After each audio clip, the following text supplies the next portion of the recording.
Welcome to the Switchblade Sisters Social Club. Yet another true crime podcast where two middle-aged friends exploit their worst fears for your entertainment. You're welcome.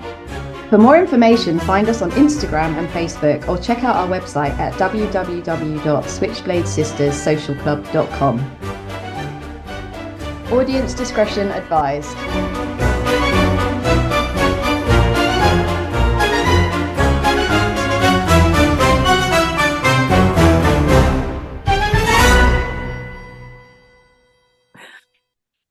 Hi, this is Switchblade Sisters Social Club, and I'm Dee. And I'm Emma. Hi. Hi, we've got matching nails. Well, kind of. Slightly. Enough. Kind of. If we wiggle them enough, no one will be able to tell. You actually picked my color, so it's not a surprise that you went for a similar color. And also, we have got very cute hoodies on, both of us. So I would like to draw attention to my zombie pizza and burger hoodie, and also yours, our new shared obsession, Formula One hoodie. Yeah, mine's a Daniel Ricciardo from his own range. I'm not going to plug it because they're way too expensive and he earns far too much money. And also he's not a Formula One driver anymore. So he just got fired. He just got, spoiler alert, he just got fired. But yes, it's a very warm hoodie because it's very cold today. So sorry, I'm always saying Dee always looks so glamorous in these podcasts and I always don't. I literally just put on lipstick and that's it. But when one can only see one's face, it makes the world of difference. I haven't washed my hair in weeks, if that makes you feel better. I don't believe you. Yeah. Dry shampoo, any dry shampoo company that wants to sponsor me, I'm like your target audience. Perfect client. Anyway, today it's my turn to tell you. Woo-hoo! So, this case, I just want to show off a bit. I don't know how much of a brag this is, but I went on holiday recently with my parents because my 75-year-old dad said he always wanted to go to Sicily. And it's like, right, well, then we should do that ASAP, 75-year-old father of mine. And yeah, so I researched this case then. I also want to tell the funny story of my dad high on drugs. I told you already over brunch yesterday, but you know, we talk about my dad a lot on this podcast, and we will continue doing so because you've met my dad, you know my dad. So even though he's my surrogate dad, he's basically. your adopted dad, yeah. So yeah. I hope you don't get this treatment from him because I actually took him to the hospital on Friday and sat in the hospital all day because he had minor surgery and he's fine, everything's fine. But on the way home, I realized this man is high as a fucking kite. You know, not quite as bad as like the YouTube videos you watch of people coming out of like general aesthetic when they're talking about like dragons and whatever, but not far off. So driving him home and he goes, I'm sorry I wasn't around so much when you were younger. I really missed so much, didn't I? And I'm like, don't worry, Dad, it's fine. Like, I have no hard feelings. He was very busy with work and everything, but you know, he's a great dad and whatever. And then he was like, but to be fair, you were a fucking nightmare as a teenager. I was like, thanks. I think you mean thank you for spending your whole day sitting in the hospital where your ex-boyfriend works. Let me just clear up though. Were you a fucking nightmare as a teenager? Oh, 100%. I'm not even mad at him for saying it. It's just like, excellent. All right. And he was like, big stage, your outfits. And I was laughing because that morning when I looked in the mirror to go, you know, when I was getting dressed, I was like, this is literally an outfit I would have worn when I was 15. Have I not? I was like, have I not aged at all? I have aged. I've not matured at all. Is the difference. Good. Because I was wearing like, I've got these really cool new trainers that are Shining trainers, like the horror film, Stanley Kubrick film. I was wearing black jeans and I was wearing a jumper with like witchy and satanic symbols and stuff like that. Literally exactly what I would have worn at age 15. So I was like, Dad, I'm like dressed like I did when I was 15. He's like, no, but it's different now. For a start, you're much nicer to me. And then he was like, oh, you have to admit, I was such a liberal father. It's like, yeah, as we established earlier, because you weren't there. And then I was like, do you want to like change the subject? Because we're getting a bit close to the bone now, you know, and we've had such a lovely bonding day at the hospital. And he was like, yes, I do want to change the subject because I would like to talk about McDonald's and how I would like one. And I knew my mom was going to prepare him food. So like, you know, I told him like, no, I can't, we're not stopping at McDonald's drive-thru in Brentford. And he was like, "Ugh, why are you always so mean to me?" Fucking hell. Reason number 6,084,084 for not having kids. Yeah, absolutely. Yeah, because if you wait long enough, your parents will become your children. And that it was very much like that when I went to Italy as well. They just became like, they regressed. You know how sometimes when you know someone's got the adulting for you, you just like turn into a child. I mean, my parents are so well traveled, so well traveled. And yet at the airport, I was like, have you been here before? Like, I was like, mother, have you got your stuff in the bag, all your liquids in the little bag? And she was like, yeah. And I was like, well, what's that then? Oh, that's just my perfume. Your liquid perfume? Yeah, that goes in the bag too. And then my dad had to go through security 3 times because first he forgot to take off his belt. Then they said, you need to empty your pockets. So he emptied out one pocket and then went through and they were like, and the other pocket, sir. You're like, oh, how do I keep my calm here? I'm the same with my mum. Exactly the same with my mum. Moments. Yeah. So anyways, it was a fantastic holiday and I read a book there, which is what I took most of my research from and I forgot the name of, so I will find it as I talk and type. But what I'm going to tell you about today is the case of Muriel McKay, a kidnapping that shook Britain in the 1970s. Ooh. Have you heard of it? No. Oh, it's fucked up. It's a fucked up. But let's have a little look at who wrote the book that I read. So most of my research was a book called A Desperate Business, The Murder of Muriel McKay. So spoiler alert, she dies. Oh, I did write it in my notes. Oh, I'm an idiot. It's by Simon Lord Farquhar, whose father was a police detective at the time. I really like this book that I read, Desperate Business, because it really put Muriel, the victim of the crime, at the center of the case. And it is like always really important to remember that the victims are always the most important person when we're covering this case. But what they did in this book is that so she had a housekeeper. Her and her husband were very wealthy, and I'll go into more detail about that. But they had a housekeeper for like 12 years. And this housekeeper, Mrs. Nightingale, yes, her real name, because it sounds like Mary Poppins, doesn't it? When Nanny McPhee came along. Exactly. But she was clearly thought of as a part of the family, probably a second-class citizen of the family, but, you know, nonetheless.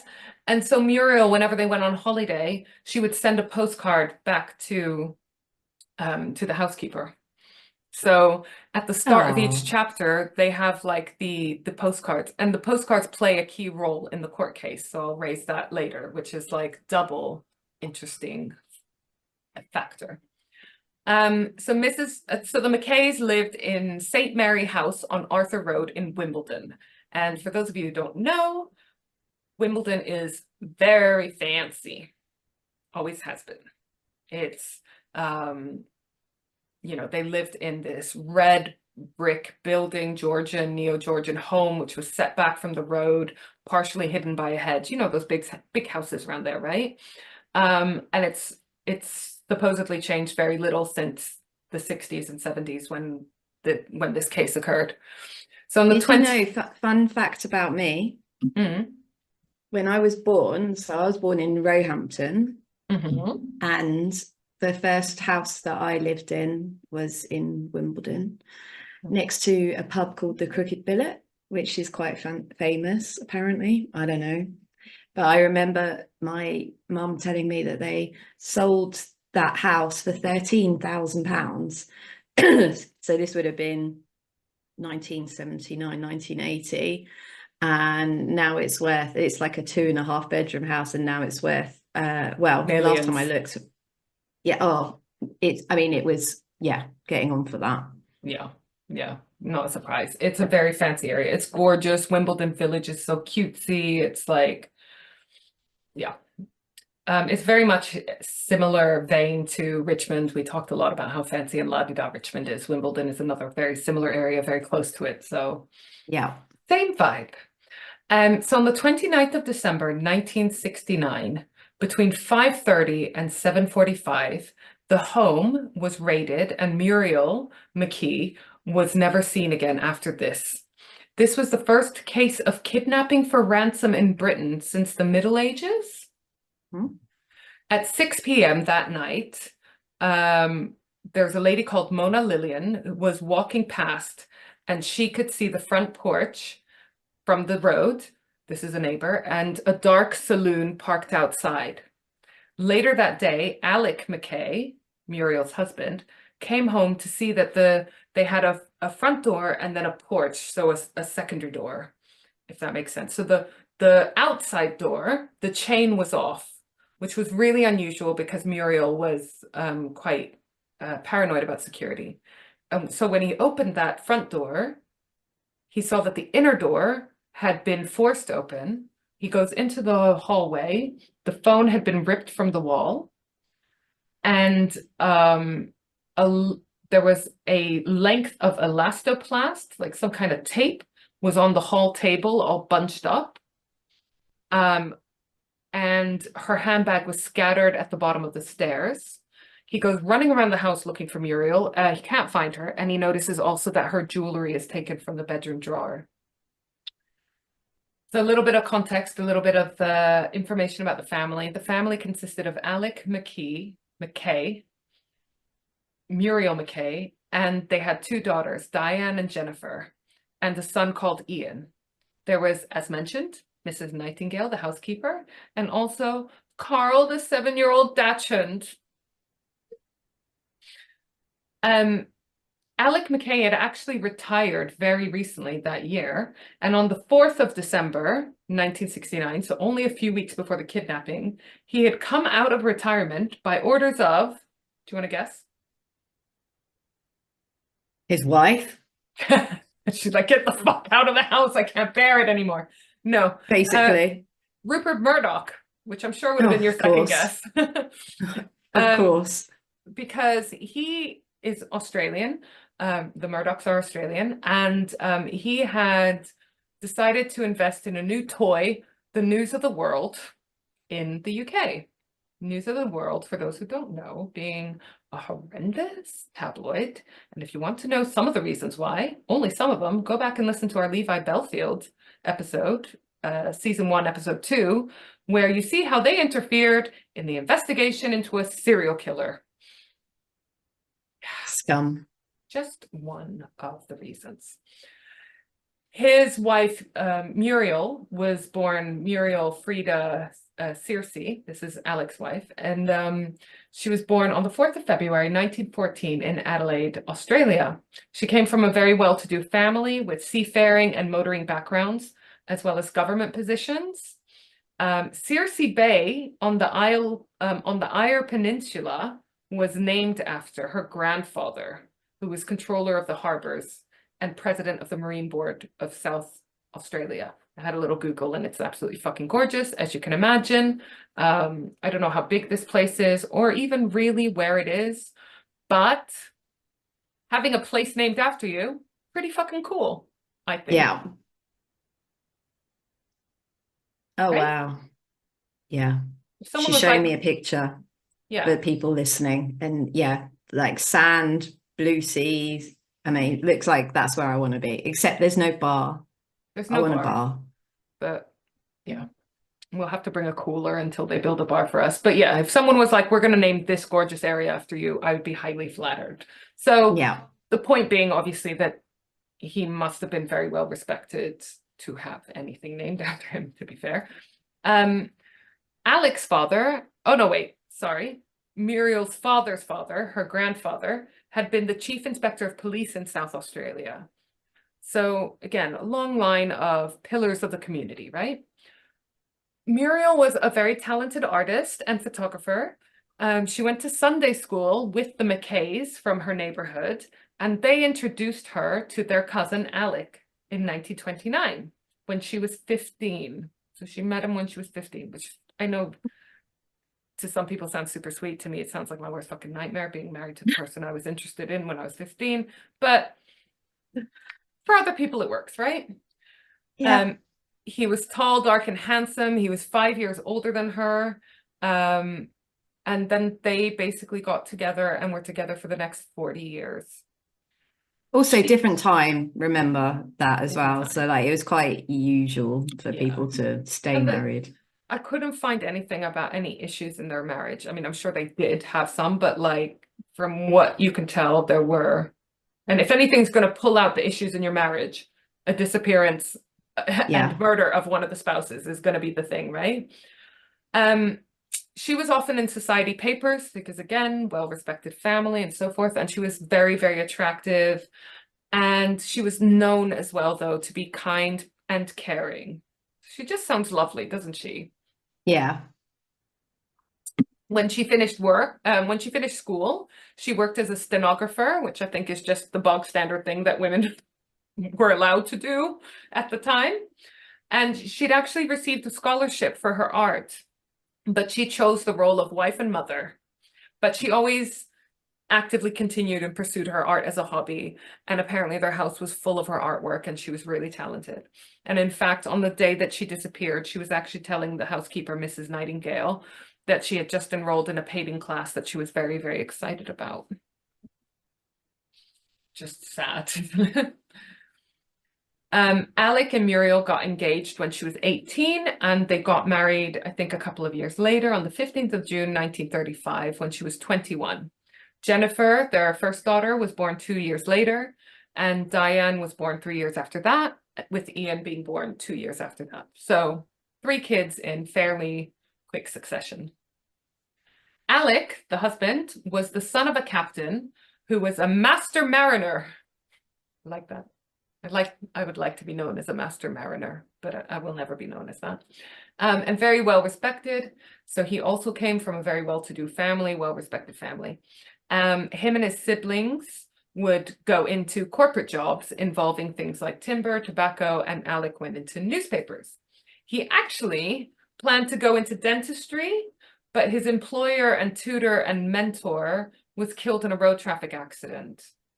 Hmm. So he went into sales for General Motors at first. He did work as a seaman a bit later, but then in 1932, his dad died around the time of his engagement. And so Alec decided it was a safer career choice to go into like an office-y type job. So he went into newspapers, first as an ad salesman for news, and for newspapers, and then hang on. Edit this out. So he worked for a newspaper called News, which was an Adelaide daily newspaper, and it was owned by Sir Keith Murdoch. That's Rupert Murdoch's father. Okay. And just for those who don't know, Rupert Murdoch is a sort of a newspaper. He owns a bunch of the newspapers. He owns like a ridiculous percentage of the newspapers in this country. He's got, how do I put this nicely? Politics and ethics and morals that are different to mine. That was very diplomatic for you. Very Thank you. diplomatic. And his papers are a piece of shit.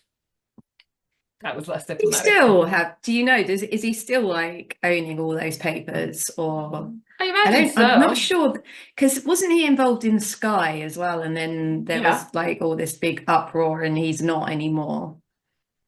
I don't know about Sky, but I imagine, perhaps he's taking a step back because he's obviously quite elderly now, but Yeah, because wasn't he married to Jerry Hall as well? oh, they were dating for a bit. Did they get married? I think they did. Oh, Yeah, they're divorced now. She saw the light. So his father had also been in newspapers. So it's like a legacy thing, right? By late 1930s, Alec was the manager of the News Limited Group in Melbourne, and then also a Queensland newspapers in Sydney. Then in 1951, he left Sir Keith Murdoch's empire to become an ad director of the Melbourne Argos, then general manager of this 4 years later. So his career is on like the upwards trajectory, right? The Melbourne Argos, am I saying Melbourne right? Yeah. Melbourne. I mean, you said Melbourne. Okay. I'm asking you, my Australian consultant, because you lived there for a while. I did. So that newspaper was actually the first newspaper in 1949 to publish color photographs. I thought that was pretty cool. That is really cool. Because I did like when newspapers, before photography, when newspapers just basically had cartoon drawings of everyone they were talking about. There's something quite cute about that. So I can imagine like the revelation, the transformation, and the you know, how fucking awesome it must have been when they first started publishing black and white newspaper photographs in newspapers. But then to then have color photographs, it would have been next level, just wow, right? Alec was eventually offered the ad director role of the Mirror Group in London. So he moved his whole family over, which wasn't easy because his kids were teenagers. And it wasn't as like they would have had to get on a boat, wouldn't they? And I'm assuming, or maybe they flew a little bit. I mean, you definitely couldn't go direct. No, it would have been a long journey. Yeah. Australia was definitely much further away at this time, if that makes sense. And yeah, trying to get teenage kids to do anything, like, yeah, I feel for him. They moved into the St. Mary house, which at the time was 20 minutes drive to Fleet Street. And I've put, not anymore. No, fucking definitely chance. not. Good hour or so. So Fleet Street being the street in London, which was less so today. I think there's like one newspaper left on Fleet Street, but back in the day, it was where all of the newspapers were. So he, obviously being involved in newspapers, found a house that was kind of suburban for his family, but with easy access to his office. I tried to find the house on Zoopla, but it's clearly not been sold recently. But the detached houses on that sort of part of the street were between 2 and 5 million, to give you an idea. Wow. I did get up Street View. I thought I'd be able to find it because the house has a name, but I couldn't. They probably all turned into flats as well now as well. Maybe. This is the street. This is actually where I think the house might. No, I'm not sure if that's the house. But look, you can see it's like very leafy street. The houses are quite hidden, you know. Oh, I wonder if it's that one. I don't know. You can barely see the houses, which made it really difficult. I don't know what this and is, they're but all it's gated and and look how hidden behind trees. Very nice. So yeah, I imagine that house would be very expensive if it came up now for sale. The Daily Mirror at the time, you remember he moved over for the Mirror Group, was owned by Cecil Harmsworth. Cecil Harmsworth King, who owned over 300 publications under the International Publishing Company. I don't like that when people own that many news outlets, because you're basically, when you know how much the media dictates public attitude and public perception and public opinion on things, it's scary, isn't it, to have like one person and his buddies controlling that much. He actually appointed Alec as director. In 1965, Alec actually got a CBE. What does that stand for? Commander of the British Empire or something, like some very old dated thing that basically says that you've made a significant contribution to your field. In 1967, the Daily Mirror peaked at sales of 5 million per day, which, to put it in perspective, it must have been less, but like, say about 10 years ago, I know that the UK population was about 60 million, maybe. Yeah. It's like a huge percentage of the population reading the Daily Mirror. And that's not even including people that are sharing it amongst families, colleagues, friends, or whatever. But that year, 1967, Alec had a heart attack, and it wasn't his first heart issue. He also had thrombosis, and he wasn't even 60 yet. But by this point, the kids were grown up, but they had 3 grandkids. And as my story of my dad on drugs in the car, talking about how we missed out on our childhood, reveals and indicates, sometimes it's when a busy man has grandkids that he realizes how much he's missed out on his personal life because of his career. Jennifer lived in Sussex, Jennifer being the oldest daughter, lived in Sussex with her property developer and horse breeder husband, Ian. So I'm guessing she married well. Yeah. But also, I'm sure he married well too. Absolutely. Diane and her husband, David Dyer, he was a director of Wilkinson Sword, which is razors, isn't it? So like big company, director of it, clearly also doing well. They lived closer to the family, I think in somewhere in southwest London. Ian, the son, lived in Melbourne and was working in marketing. So Alex is having these health issues. They have grandkids now. And then 2 other significant events happened in the run-up to the kidnapping and murder of Muriel. This is sad. One of their Dachshunds, they used to have 2. One of them died from asphyxiation from a faulty boiler. Oh. I know. And the reason why this is relevant, I'm not just trying to bring everyone fucking down, but it meant that Muriel became paranoid about home safety and things like leaving fires unattended. Because at the time, obviously, even in the city of London, you would have like open fires, logwood and whatever. And there is a risk of, you know, if you don't have good ventilation, of actually giving yourself carbon monoxide poisoning, I think, you know. So she was constantly paranoid. And these are Dachshunds. So they're small, so it's not going to take a lot of anything to kill them, right? So that's interesting to note. That's worth noting. But then also on the 30th of September in 1969, just a couple of months before her abduction, the McKays were burgled. And the burglars took £7,000 worth of silver. I don't know if that's 3,000 pounds worth of silver. And I don't know if that's £3,000 worth of silver in today's money or then money, but either way, it's a lot. And also not to mention the significance, the emotional attachment, the sentimental value, and that feeling of being violated that you get when you're burgled. They also took a TV, a radiogram, whatever the fuck that is.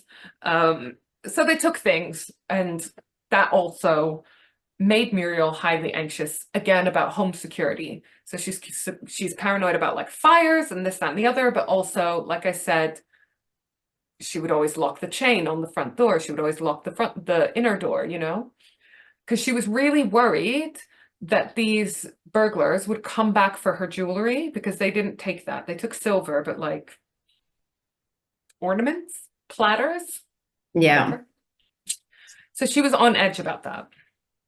So on the 2nd of October, as a result of a bunch of these things, mainly his health issues and so forth, Alec retired on the 2nd of October. He had plans to go back to Australia more regularly, to see his son out there, to see his family, his homeland, etc., spend more time with Muriel, spend more time with the grandkids. But meanwhile, Rupert Murdoch, the son of Sir Keith Murdoch, arrives in the UK and buys the News of the World and the Sun. He's faced with criticism right off the bat about people wondering whether he was the right person to own their newspapers. So he knew he had to sort of do a bit of damage control. And he knew that his father, Sir Keith, absolutely adored Alec, and that Alec was now living in London as well. So Rupert offered Alec the deputy chairmanship. And he promised him, you'll have loads of time off. Basically, when I travel, you'll be the chair, but the rest of the time you can basically do whatever the fuck you want. Yeah. I imagine he also offered him a healthy paycheck for this, right?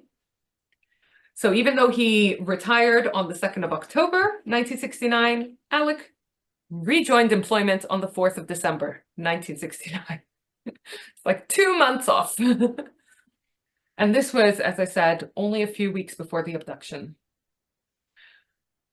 FYI, a bit more on Rupert Murdoch and why I seem to take umbrage with him. His ethos was known to be entertainment over information. We also talked about the sun in lots of episodes. I can't remember exactly which one, but there's a horrendous coverage of the Hillsborough disaster, which is why the sun is basically boycotted in the entire city of Liverpool. A whole bunch of other things that are just horrendous. The scandal of like page 3 girls, that you could just have breakfast with your family and look at a topless lady, because we're that, accessible. Yeah. A whole bunch of things. Could do a whole episode on just tabloid newspapers in this country, a whole podcast on it. There probably is a podcast on it. Yeah. Yeah. And I mean, fine. There's a time and place for entertainment over information, as long as you make it clear that it's entertainment and not factual. The problem is people are reading these newspapers full of opinions and subjective biases, thinking they're reading newspapers. All right. So in come Arthur and Nizamuddin Hussain, who are described in this book as incompetent but violent criminals, which I think might be the most dangerous kind when you're stupid and violent. They were brought up in Trinidad in a place called Dow Village, which was an Indian community. From what I gather, Trinidad has people descendant of very many different cultures, and so there's a big Indian community there. Arthur was born on the 18th of August, 1936, to a father who was a tailor and an imam, so they're Muslim, and a devout seamstress mum, so they're in the clothes business. The dad was also involved in local politics, which is super common for an imam being one of the leaders of the mosque in the area. Arthur went into being a tailor like his father, but he had extravagant tastes and delusions of grandeur. He was always known to be ambitious too. Ambitious is not a word that I think should automatically hold negative connotations, because you can be good ambitious, you can be bad ambitious. But when you're described as ambitious and also an incessant liar, I'm going to say you're bad ambitious. Yeah. Yeah. Fair. Yeah. At age 19, in 1955, he went to the UK and moved around a bit, but eventually ended up in Hackney, which is totally not like the Hackney of today, where I went into a cafe recently and they only served lattes with sprout milk. Sprout milk. Yeah, sprout milk. So, wait a second. Don't ask me. Fuck, do you milk a sprout? Milk a sprout. It tasted like oat milk. So basically, the Hackney I remember from when I was at uni and would go out in Hackney regularly was where we would get our illegal substances. Let's put it not like you, that. Obviously. No, where I was asking for a friend. Yeah, obviously. Yeah, it was like you go there if you want to get stabbed, basically. Or high. Yeah. Not now, or a prostitute. Not now. Now it's like trendy. Like I said, I was okay with sprout milk because I'm vegetarian and I don't often drink normal milk. But I just never in a million years thought that I would walk into a vegan cafe in Hackney and they don't even have oat or almond or soya milk. They only have sprout milk. That's so yesterday. I was like, am I lost? Because I meant to meet a friend in Hackney in 5 minutes. I just also really want to be clear. I wasn't serious when I said, how do you milk a sprout? People are going to be wondering, how'd she get a law degree? It wasn't in agriculture. It wasn't in agricultural law. I've never noticed nipples on sprouts before. So my point being, fuck knows what Hackney of 1955 was like. Yeah, probably pretty similar to what we remember it being like, but worse. Yeah. He opened up a tailor shop above a hairdresser called Elsa's, and eventually he actually married Elsa, who was actually, her full name was Elizabeth, but she went by Elsa. She was of German heritage, and she had a kid from a previous marriage, and when they got married, she was pregnant with their first child, Arthur and her first child. Arthur had in the past been admitted to Homerton Hospital, which is a hospital in the area, for hysteria, but was allowed to discharge himself. The hysteria? Yeah, I mean, again, this is like 50s or whatever. So I What, know but hysteria is normally associated with women because it's hysteria literally means because of the womb or something. But I can't believe that he would be so mentally ill that he would be admitted to hospital, but then also be allowed to discharge himself, you know? yeah. But basically what we learn from this is that he does have some kind of unchecked mental illness. And I'm going to say evidence of narcissistic personality disorder. My unqualified opinion. Sure. 1959, Arthur was called for national service because we still had conscription at the time, and he performed poorly. This is like one of the few things I don't judge him for, because if I got conscripted, I too would perform poorly. I'm sorry, I can't do this. I'm too shit. Yeah, but he took it one step further. Like you could tell he was actively trying to get discharged because he didn't want to be there.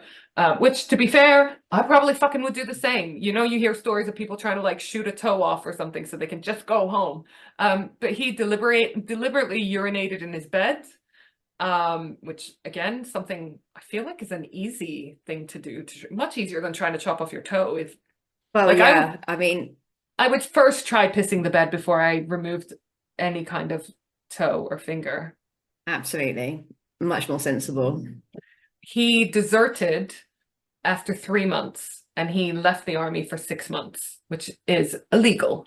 His commanding officer said of him, "He was immeasurably the worst soldier it has been my misfortune to have under me." Oh dear. Chuckle. I mean, because that guy would have seen a lot of soldiers, so. Yeah. But like I said, this whole period of his life is not a bit I judge him about at all. He was actually sentenced to 6 months detention in military prison for his desertion. But then eventually he's got a daughter, Frida, who's born in 1960, and then a son born the year later. And then in 1960, in September, he was also discharged on medical grounds from the army after being diagnosed, worryingly, with psychopathic personality. Of course, when he gets out, he does a very psychopathic thing. He boasts about his illustrious military career. You literally pissed the bed on purpose because you wanted to go home. And then you went AWOL. Yeah. And of course, this is the time not so soon after World War II, you know? Yeah. So this is like, yeah. His brother was 6 years younger and came over and joined him. I think his brother Adam was 6 years younger, joined from Trinidad and eventually joined the RAF and then became an insurance broker. He pops up later. Less than 2 years after Arthur's wedding to Elsa, Arthur has an affair with an 18-year-old and has a kid by this woman. Okay. Yeah. I mean, I don't think you started off liking this guy. I mean, maybe no, because that's the first thing I said about him was that he was incompetent and violent. Yeah. But you will like him less and less and less and less as the story goes on. Yeah. He started gambling, drinking, and smoking. And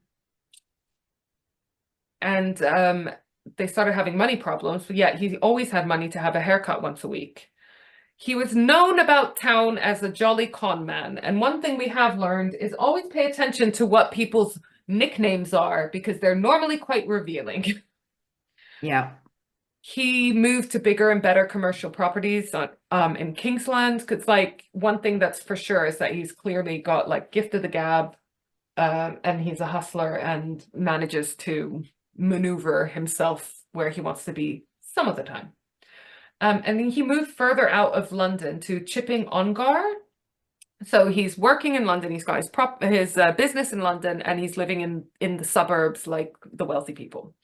He even joined the local tennis club.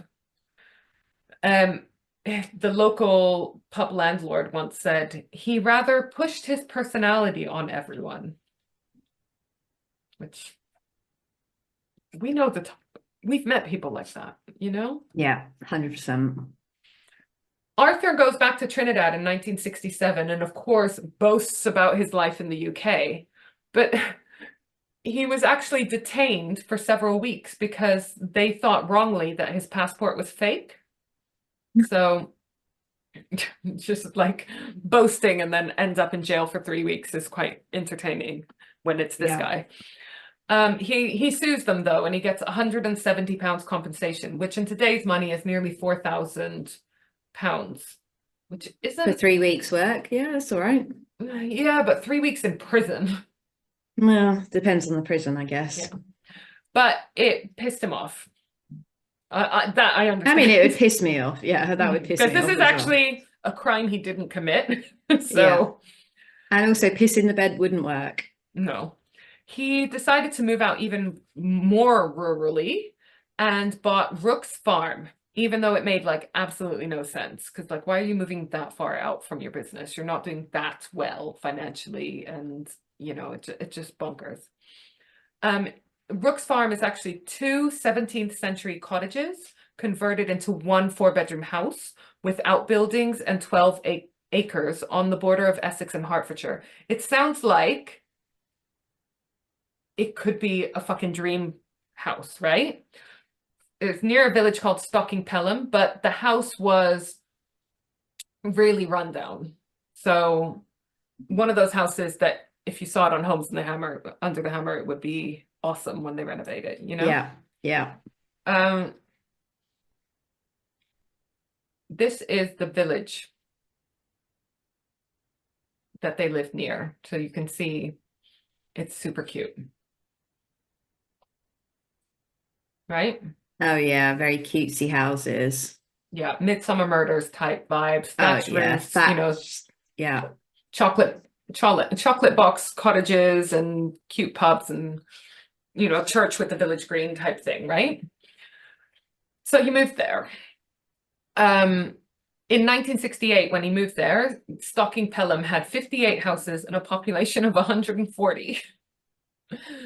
I'm guessing all of them white as well. Yeah. And remember, this is Trinidadian Yeah.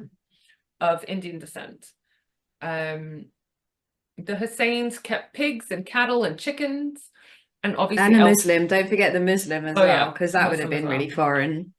I mean, I'm guessing he's not practicing. He's definitely No, not a good I don't Muslim think if he's having affairs and whatnot. This is true, and there's no mosques around there. I can guarantee that. And he's drinking and gambling, so no. So true. Obviously Elsa did all the work. I don't think she's working outside of the house anymore because she's got like 3 kids, pigs, cattle, chicken. She's in the middle of fucking nowhere as well. They also had 2 aggressive German shepherds and a dark blue Volvo saloon. Remember what I told you at the beginning about the neighbor seeing a dark saloon outside of the McKay's house on the night? Ah, yes. Ah, yes. Yeah.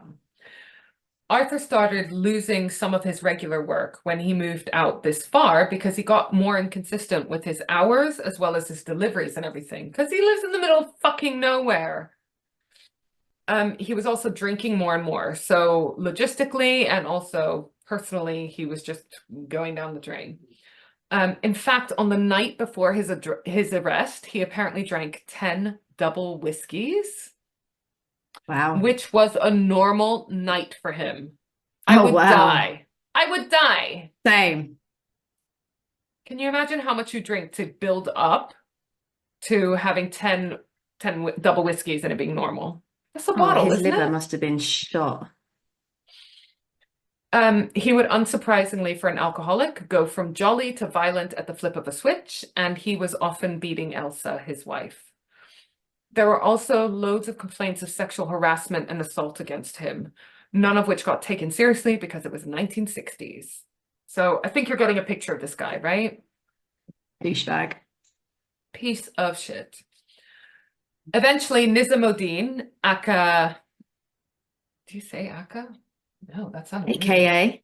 Also known as Nizam, arrived from Trinidad. AKA Nizam arrived from Trinidad and stayed with them. He was 12 years younger than Arthur because Arthur had like a bunch of siblings. In Trinidad, Nizam was a sickly child and therefore did badly at school because he missed a lot of it. He was he was beaten by his dad when he did poorly at school, and he had actually attempted suicide. After he failed at school, he also struggled to find work. He eventually ended up having assault and battery charges, once against his oldest brother, Charles, and once against his dad. So there's clearly like a lot of violence within the household. He was let out on probation, but instead, for 3 years, but instead of remaining where he was meant to be, he clearly wasn't meant to travel very far. Instead, he went to the UK. So he skipped out on his probation. He somehow, despite being on basically parole, managed to get a visitor's visa for 5 months in the UK. I'm guessing just purely because things weren't computerized, so it's very difficult to, for one country's department to find out something from another country's different department. He first stayed with his brother Adam. Do you remember the one that went into the RAF and then became an insurance broker? And then eventually he moved in with Arthur. He wanted to join the RAF as well, but during the interview, Nizam turned up a total mess, asked for a cigarette from the interviewer, and also got Aggie during the interview. Brilliant. I know. How not to get a job. I mean, it was the 50s, 60s, so I imagine it might have been slightly less shocking asking the interviewer for a cigarette. You know, when you watch like documentaries, science-y type documentaries in the 50s and 60s, and people are smoking in the science labs. But anyways, so he moved to Rook's Farm. He's struggling to find work. He's not technically allowed to fucking work because he's on a visitor's visa. So he's helping Elsa a lot with the animals, the kids, whatever. Meanwhile, Arthur is getting more and more financially in the shit. He's refusing to pay bills, including the travelers who had come to lower his curb. And, you know, there's, I'm gonna call it a stereotype of traveler communities often working in landscaping and driveways and curb work. I literally have a group of travelers doing that to my driveway as we speak. You don't want to fuck with them, though. No. Oh, especially when they know where you live, you know? So the debts are escalating. He's apparently £11,000 in debt in today's money, which isn't very much, but he's getting, well, I mean, it's a lot of money, but yeah, depends who you owe it to as well. Well, that's it, because he's got the travelers after him and he's got bailiffs after him. He's borrowing money from friends, so he probably owes much more unofficially. And on the 3rd of October, 1969, they watched Rupert Murdoch on TV getting completely reamed by David Frost, because David Frost was also around. Is David Frost dead? Yeah.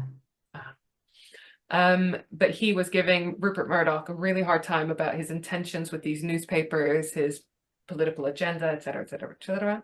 Yes, so David Frost, you go. Go on, David Frost. So Arthur and Sir David Frost. Sorry. Yeah, we should call him by his title. By his full name. Arthur and Nizam are at home watching this and they start hatching a devious plan. Just kidding. It's a shit plan. It can be devious and shit at the same time. Well, I think devious does say some kind of intelligence, so no, just a shit plan. They started coming up with a plan and it turned out to be shit. They went to a house clearing and bought a shotgun and sawed the barrels off. At which point I Googled, why do people do this? Because I was like, you hear about sawing off shotgun, but it's like, why do they do that? Because it's easier to aim. And also it makes the gun much smaller, so it's easier to hide the gun, the shotgun. Learn something new every day. You do. Their target was Rupert Murdoch's 25-year-old blonde wife, Anna Murdoch. Instead, as we already put two and two together, they got Muriel McKay, Alec's wife, who is considerably older, and a brunette. How did it go so horribly wrong? I'm going to ask here if we can have a break, only because I need to feed the pups. Yeah. So on that note, let's take a little break. So welcome back. Here we have Lola. She rarely sits next to Baby me. girl. So we're Baby taking the girl. opportunity to say hello. She's ignoring us. Oh, wait. Hi, puppy. She can't. Lola. To be fair, she can't hear you because you're in my Oh, that's true. ears. Yeah. Yeah. So we were talking about Muriel McKay and her husband Alec, his work with Rupert Murdoch, and how adorable Muriel sounds, lovely housewife, lovely mom, lovely person. And then we were talking about Arthur and Nizam, the pair from Trinidad who moved to the UK. And he is a tailor, Arthur, and they are just, Arthur's a bit of a shyster. And yeah, that's where we got up to. Scumbag, basically. And they're hatching a plan because Arthur has these delusions of grandeur and thinks he's better, he's meant for better things, but not quite with working for them, you know? So his wife Elsa is sent packing to Germany over the Christmas period. She's originally from Germany. She's probably fucking happy about this because, as I said, he's an alcoholic, unpleasant with her, beats her, and so forth. And it's only been getting worse and worse. So she's probably like, yes, please, let me have a fucking holiday from this man. The brothers tried to find out where Rupert Murdoch lived, even though there were some pretty fucking big clues around town. Like, there's often pictures in the paper of his house, and quite often references to the fact that he lives in a square in Hyde Park. So it would have been fairly easy if you were, you know, Wimbledon, Hyde Park. Yeah, easy to get those two mixed up. right? I mean, he'd only moved to the UK in October, so it was quite big news, this move. So yeah. Actually, his address was 73 Sussex Gardens in W2. And yes, I looked on Zoopla, and no, there's no sales history, but the houses around there start at like 4 million, as you can imagine. So instead, the brothers tried to be smart about it. They went to the News of the World offices, because, you know, Rupert Murdoch had just bought News of the World. They saw the Rolls Royce that Rupert used to use, so they took down the registration. This was Friday, the 19th of December. They then went to County Hall to find out the address of the owner of the car. They said they'd been in an accident with him or whatever. There was no luck because they were just told that the car was registered to News of the World. So they decided to find out Rupert Murdoch's address by following the car home. What they didn't know was at the time, Rupert Murdoch was already on his way back to Australia to visit his family for Christmas. So he wasn't even around. And because Alec was the deputy chairman, he'd given the car and the driver, William Nunn. Sorry, I literally just saw Lola's paw. She's doing that thing. You know, if I stop, yeah. she does that thing, yeah. Right? So Rupert Murdoch's actually on his way to to Australia to visit his family, and he had given Alec the use of the Rolls Royce and the driver, William Nunn, while he was away, because remember, it's his deputy.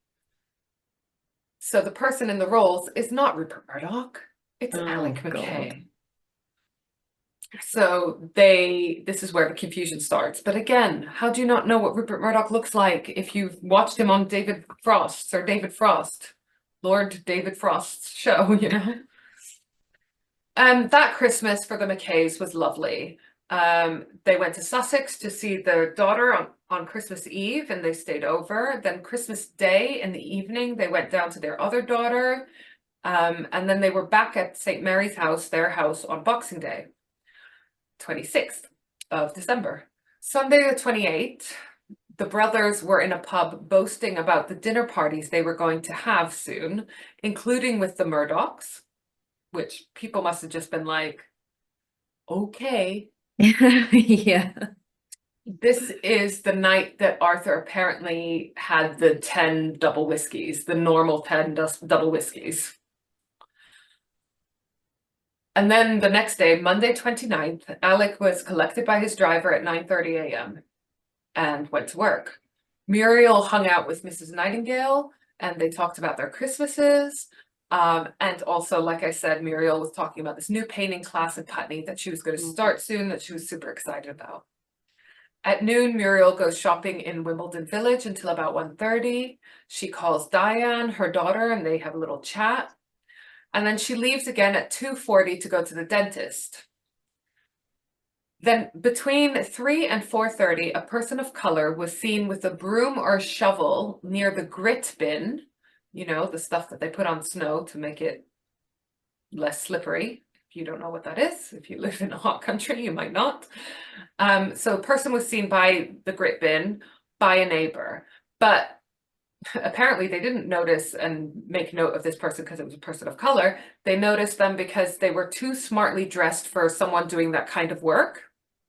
They were described as having a mustache, which Arthur had at the time as well. At 4:40 p.m., a Volvo was spotted twice driving slowly around the streets.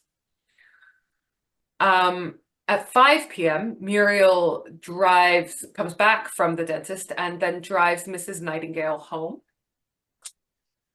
Then she herself returns home. She makes a cup of tea and she goes with Carl, the Dachshund, into the snug to read the newspapers. At 6 p.m.,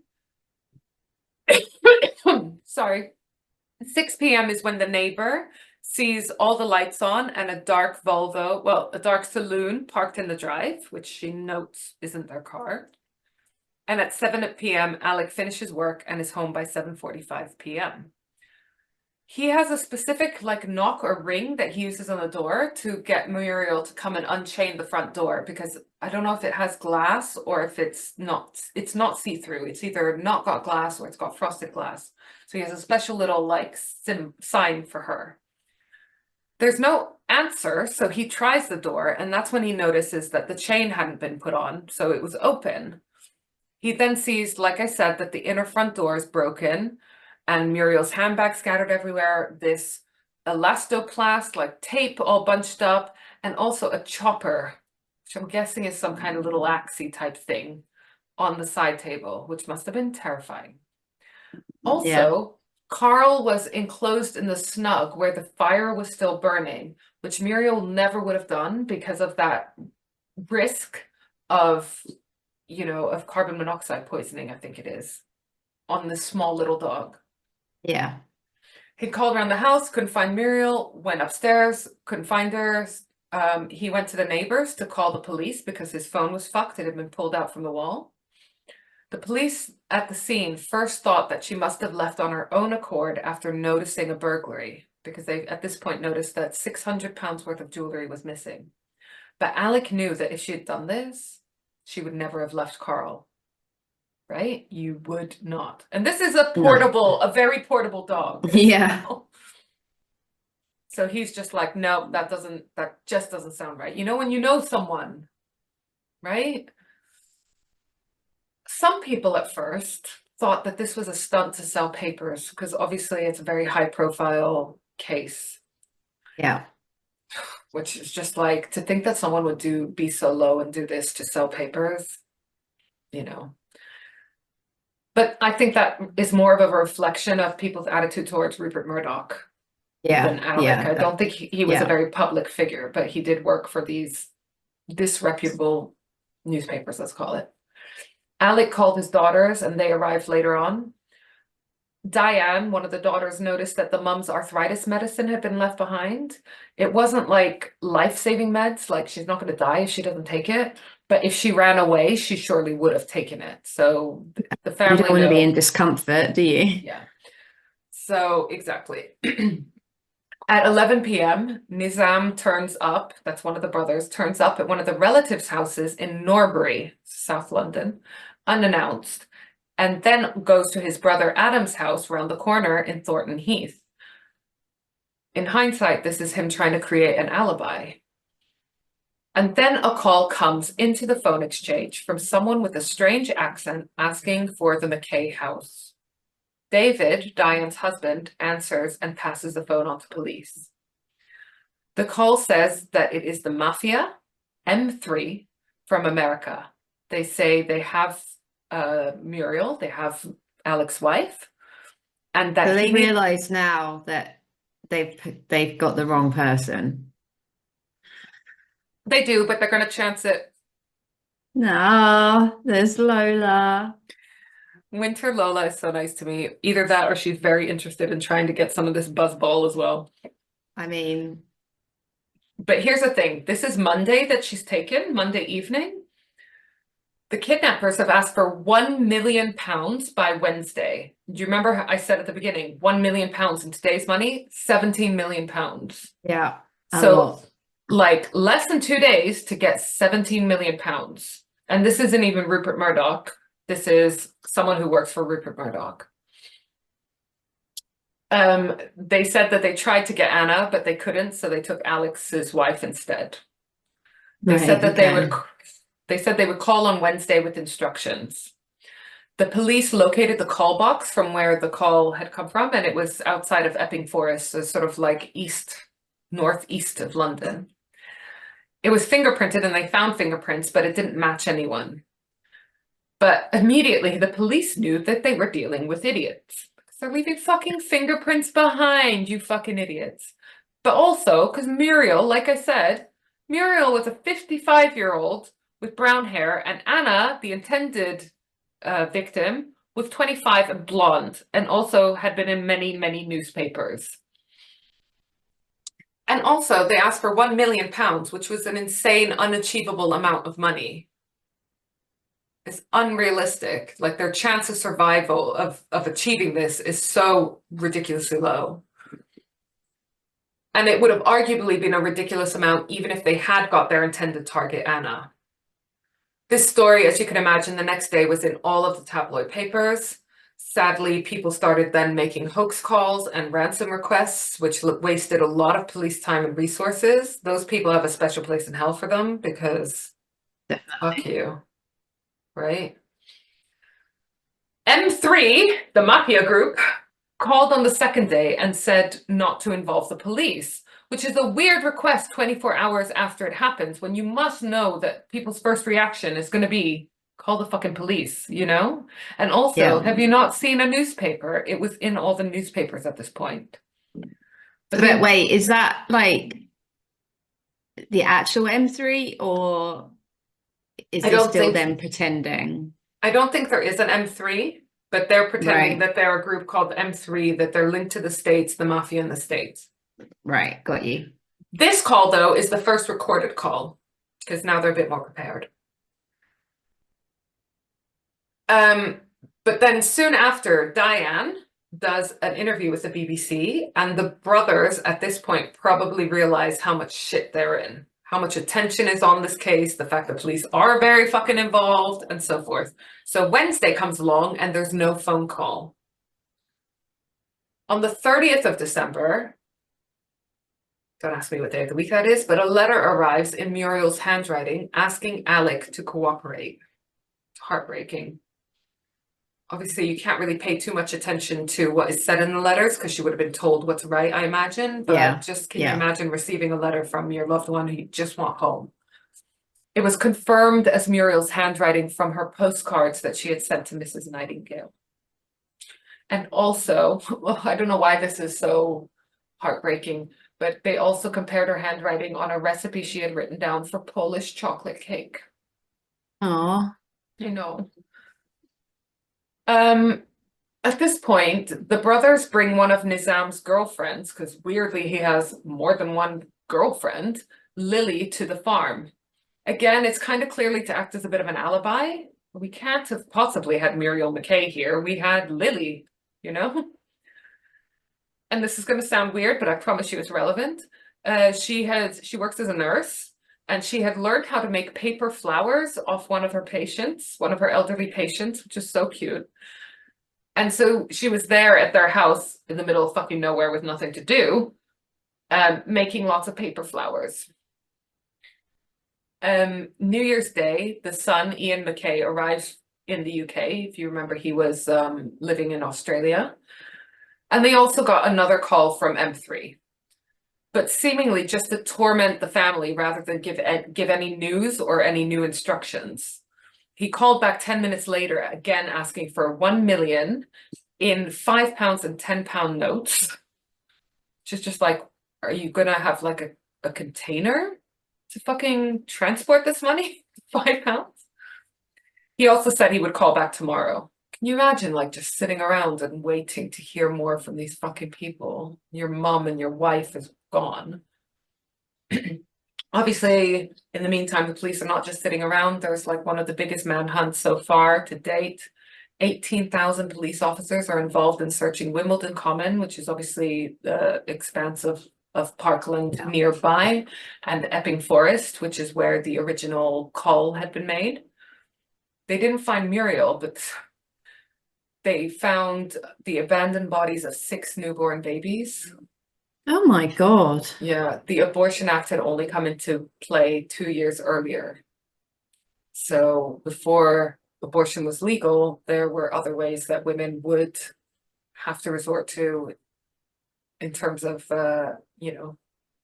Wow, that's horrendous. It's awful, isn't it? Can you imagine being a police officer dealing with that shit? It's just No. awful. All 240 police dogs were involved in searching derelict buildings, ponds, lakes, anything that you can imagine. The FBI were even involved because the caller had like an American twang, because Trinidad, Right. and had said he was linked to the mafia in the States. The FBI said it was highly unlikely and also stated that Muriel was probably dead at this point from their experience. Oy.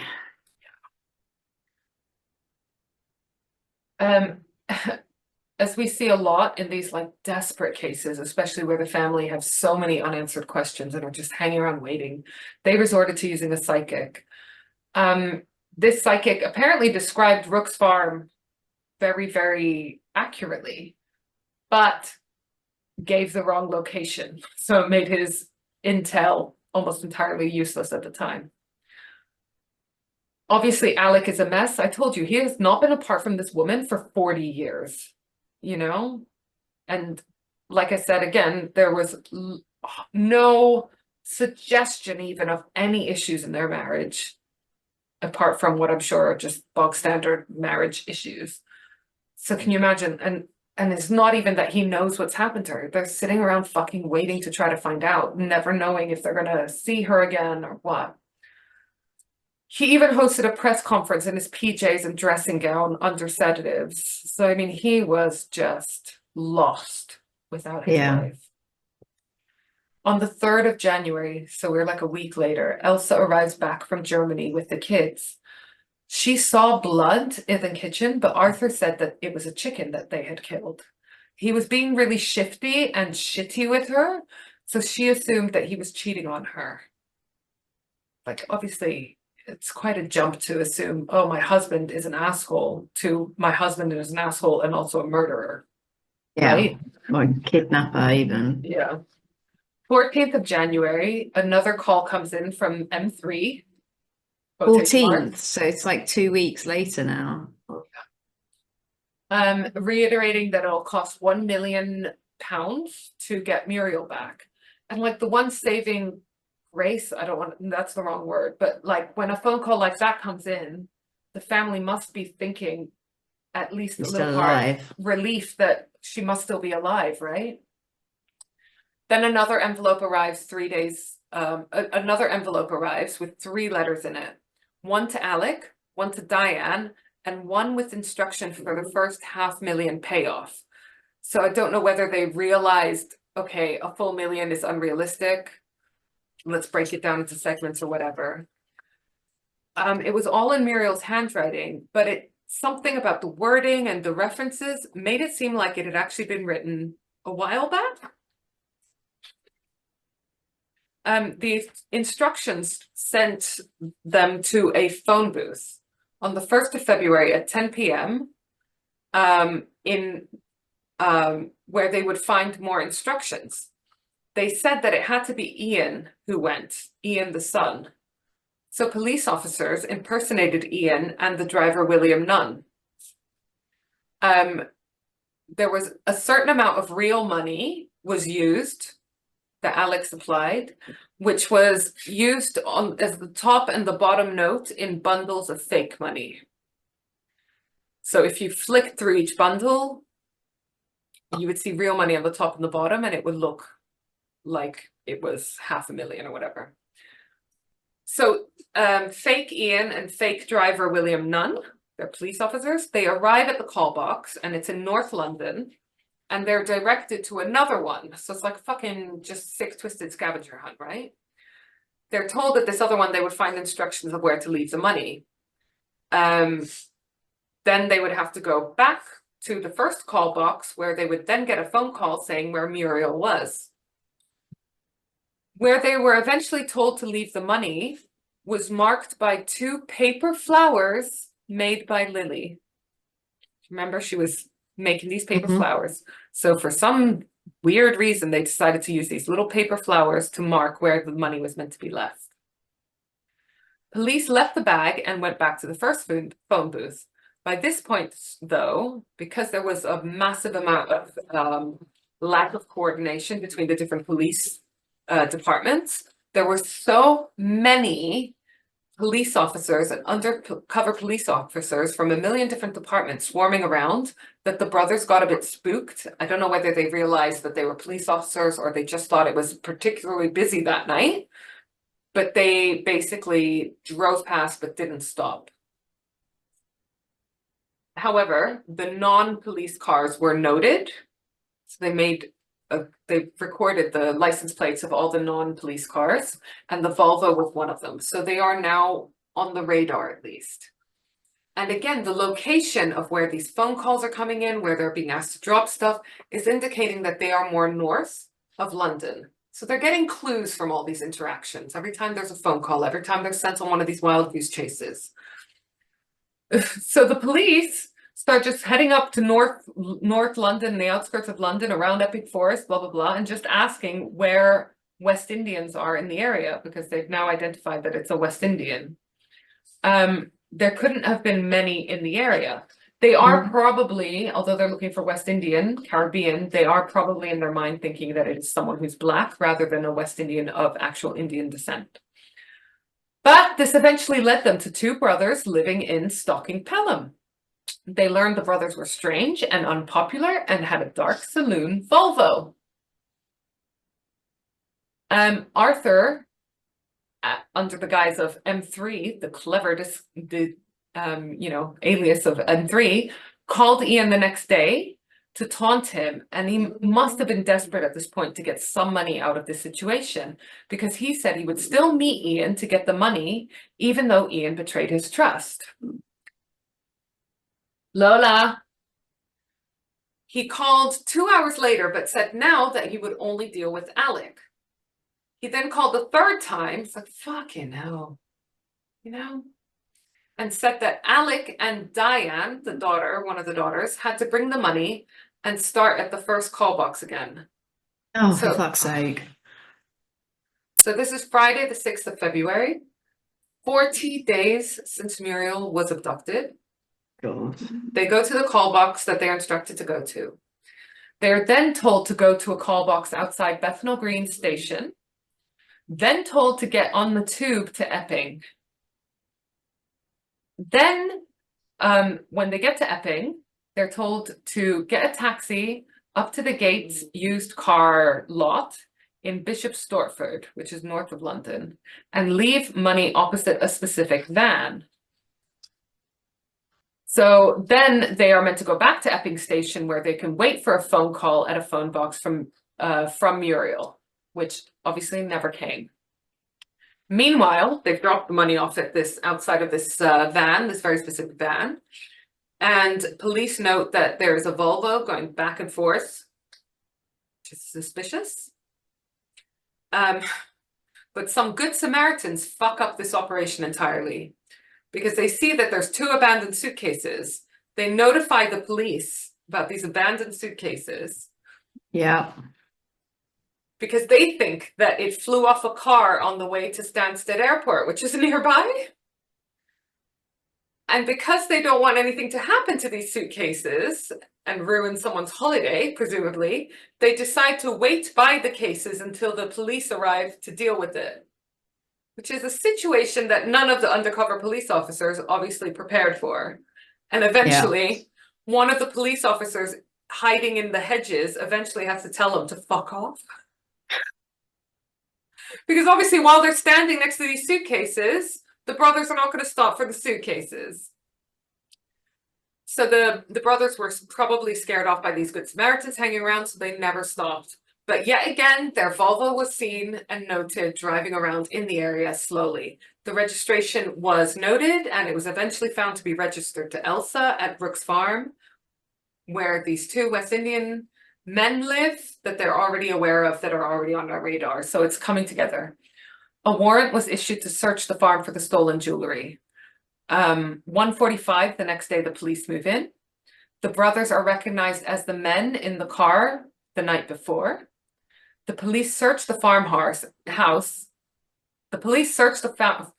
Why can't I say this? The police search the farmhouse, and guess what they find? Not Muriel, sadly, but they find more paper flowers as made by Lily, like the ones used to indicate where the money was to be left. It's like fucking idiots. They also find paper from the same notepad used to send the letters to the McKays, literally where one page had been ripped off and sent. They could find the other matching part of that paper. They also found elastoplast and also shotgun. So the brothers are taken in for questioning because there's clearly something going on here. Nizam crumbles instantly, although he doesn't confess. He starts ranting and raving and going a bit cuckoo bananas. He's chanting, "Kill me, what have I done?"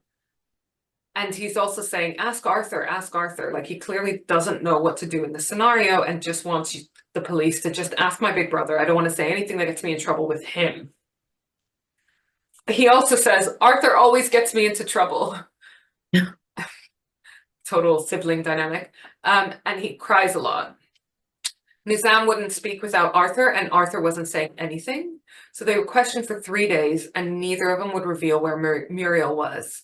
Nizam, in the meantime, tried to take his own life several times. Arthur reacted very differently, though. He was talking about how this should be made into a film, with Sammy Davis Jr. playing him, and Richard Burton and Roger Moore as the cops, and Frank Sinatra as the judge. Oh my God. Like, are you serious right now? What the fuck is wrong with you, man? Tuesday, the 10th of February, the brothers are formally charged with murder and demanding money with menaces, which sounds too cute for what it actually is. Yeah. Elsa and the kids are still on the farm. They are sadly receiving abusive calls and death threats. They get police protection, but it's clear that they're going to have to leave the country, that they would be safer going back to Germany. Which is sad because they are victims too. Yeah. Arthur claimed to have been seen by 4 work associates on the 29th of December. Sorry, Arthur claimed to have seen 4 of his work associates on the 29th of December, the day of the abduction, but they all denied this. There were also tests done of Arthur's voice against the voice of M3 recordings, and similarities were noted. Arthur's fingerprints were found on the letters that were sent to the McKays, on the instructions left behind in one of the call boxes, on a cigarette pack left in one of the other call boxes. A neighbor confirmed that the chopper left at McKay's was the one that he had lent to the brothers recently. Oh my God. Able to describe it down to the loose handle. They also found evidence of when Nizam was trying to get Rupert Murdoch's address through the county hall, through the registration of the Rolls Royce. So, I mean, it's just... Yeah, slam dunk. So on the 22nd of April, 1970, the brothers are also charged with kidnapping and a bunch of other charges. And then, well, this is another name drop, funny. So then at that point, fantasist or liar, you decide, or both. Arthur says that they were coerced into the abduction by Rupert Murdoch's nemesis, Robert Maxwell, another newspaper magnate with questionable morals and whatnot. And massive in F1. Is he? What team? Yeah. What team? Oh, no, over all of it. All of like it? Bernie Ecclestone. Oh, okay. Even Nizam refused to go along with this stupid story. As if billionaire Robert Maxwell would hire these two idiots to do such a big job. Now, it wasn't unprecedented to have a no-body murder trial, but obviously it's much more difficult. And at the moment, they know that Muriel's dead, but they don't know where her body is. But it just means that not only do you have to prove that this person is dead, you have to prove that they've been murdered and that the people on trial were the ones that murdered her, all without a body. Yeah. If you have a body, you normally already know the person's dead and already have been, have an autopsy saying that it's as a result of homicide. So you just have to prove that those people did it. So it's like a million extra steps, but it had happened before. For example, recently the Crays and their associates were charged with the murder of Jack McVitie with no body. We talked about the Crays in the Broadmoor episode a couple episodes back. Remember, Nizam was trying to construct a bit of a fake alibi by popping in unannounced at like 11 p.m. at his friends and family's house in Norbury and Thornton Heath. And therefore was trying to say, well, I was there at 11, so it's unlikely that I was in Wimbledon at like 5 or 6 or 7. But actually, what this does is actually place him fairly close to the abduction site, and it does the opposite of give him an alibi. It proves that it's entirely possible that he was in that area, right? Arthur's daughter, Frida, is quoted quite often in this book, and she clearly has no love for her father. I mean, can you imagine having to watch your father beat your mother and then find out that he's done this, right? She actually claimed that Elsa found the jewelry that had been stolen from the McKays in the home, but under the brother Adam's orders, she threw them in the Thames. This never came to court, and I can see why Elsa might do this, because I imagine not only was she scared of Arthur, but Adam also had a difficult personality, let's say. It was known that she was scared of him. Don't be fooled by his career in insurance. He is not a very nice person. Monday, 14th of September, 1970, the trial finally starts. Nizam semi-confesses in that he confesses to things like placing the flowers at the drop site and driving the Volvo in those areas at specific times. So basically the stuff that he knows they already know, but not actually abducting Muriel, this, that, and the other. But it fucks both of the brothers up completely. Nizam's defense is that he's just a stupid lackey and Arthur is the evil mastermind, which is probably, to be honest, true. Nizam gets a life sentence plus 15 years. I don't know how that works. Arthur gets a life sentence plus 25 years. I think life is like 25 years. Okay. Elsa obviously gets a divorce, and Arthur actually dies in 2009. Nizam is deported after his release from serving just 20 years. So he's now back in Trinidad. He now claims that Muriel died of natural causes while she was being abducted, and so he buried her. But he even talked to Diane and the family on Zoom calls and revealed the location, but those places have been searched and there has been no evidence of Muriel's body there. Wait, they've still not found the body? No. Diane, the daughter, even went to Trinidad to talk to him. Oh my God. Diane, the legend. Like, can you imagine being face to face with the person that did this to your mother? Did something. No, just be like, just fucking tell me. Yeah. The author of the book even Zoomed with Nizam as well.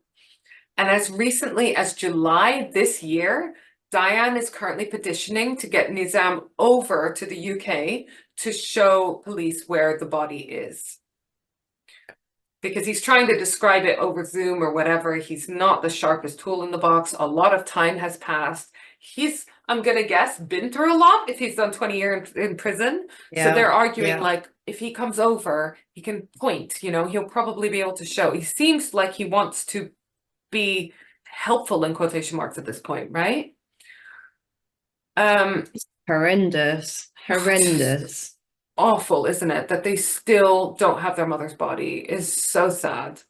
So this is Nizam today. Like I said, this case is Oh, ongoing.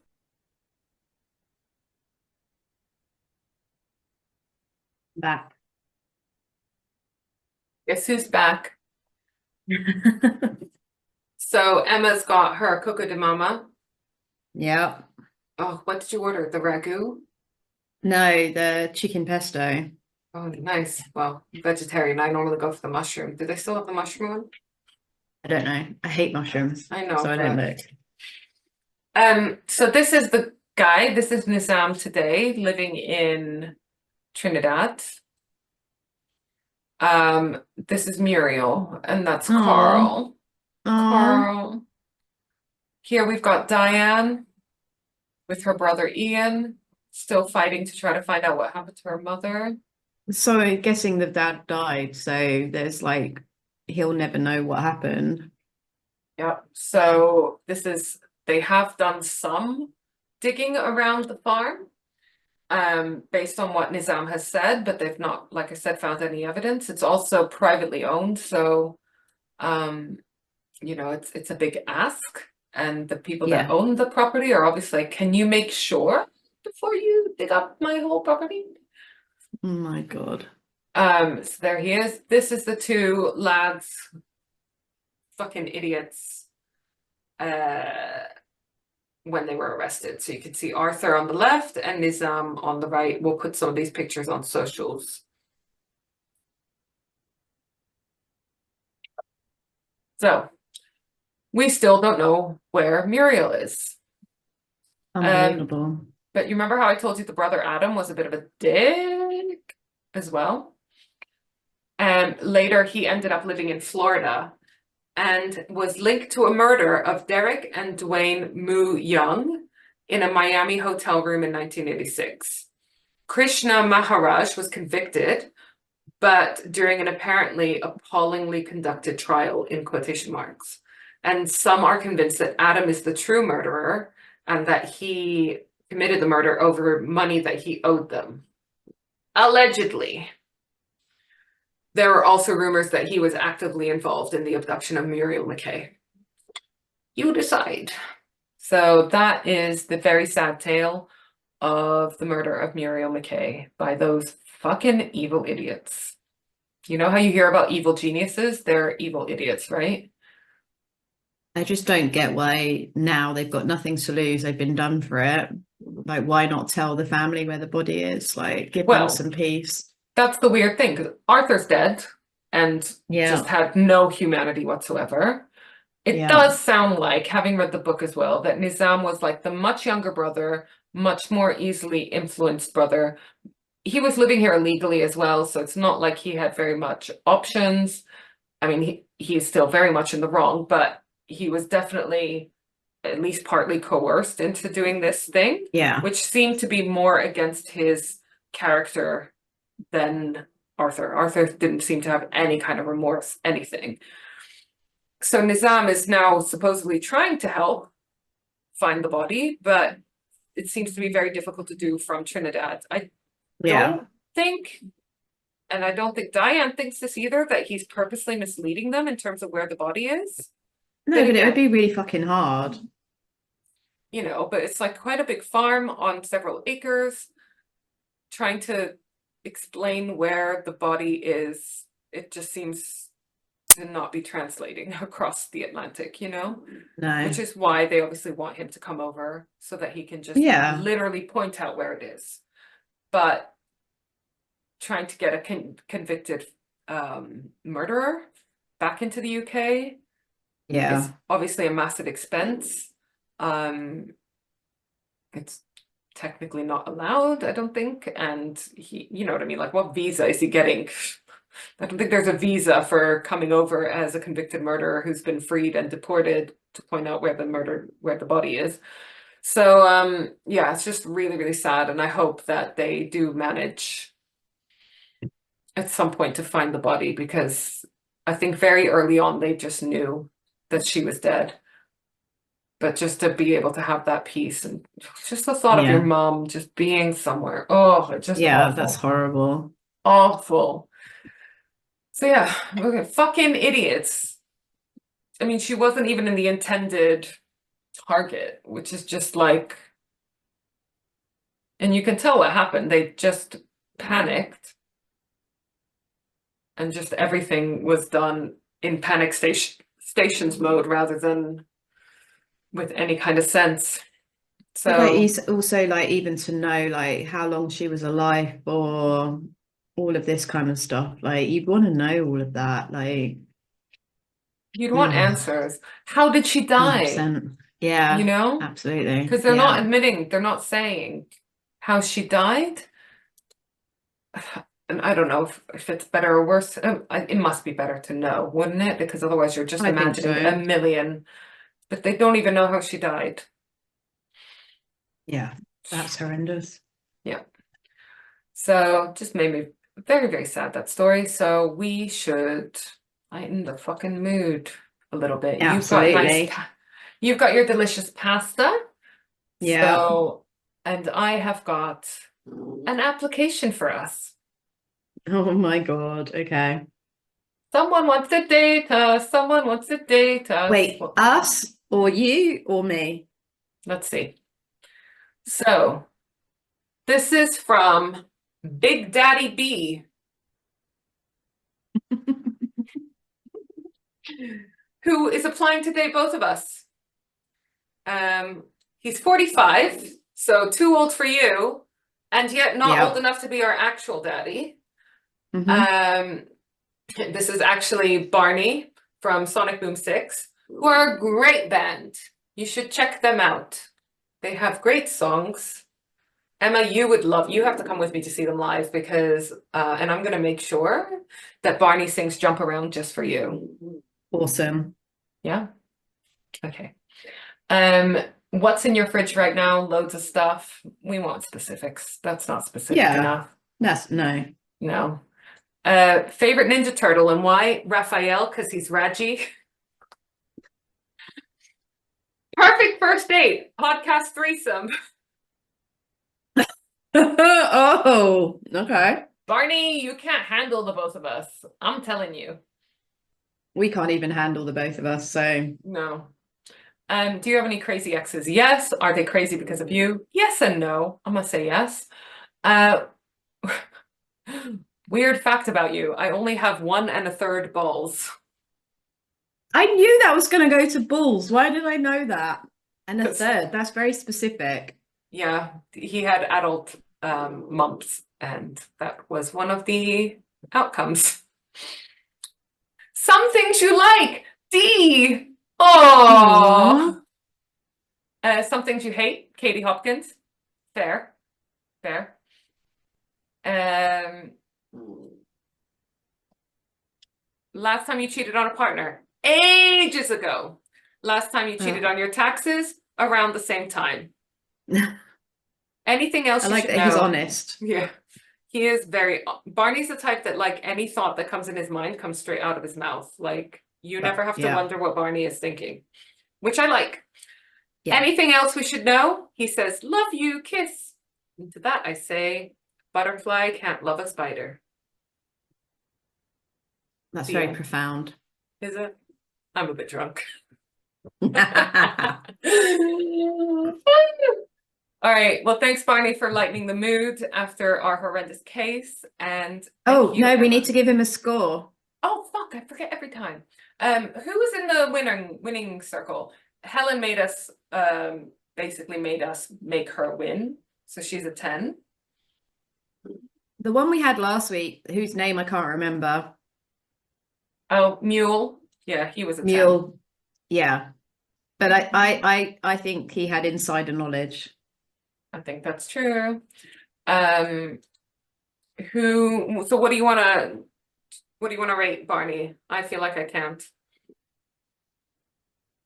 I'm going to give him a solid 9.5.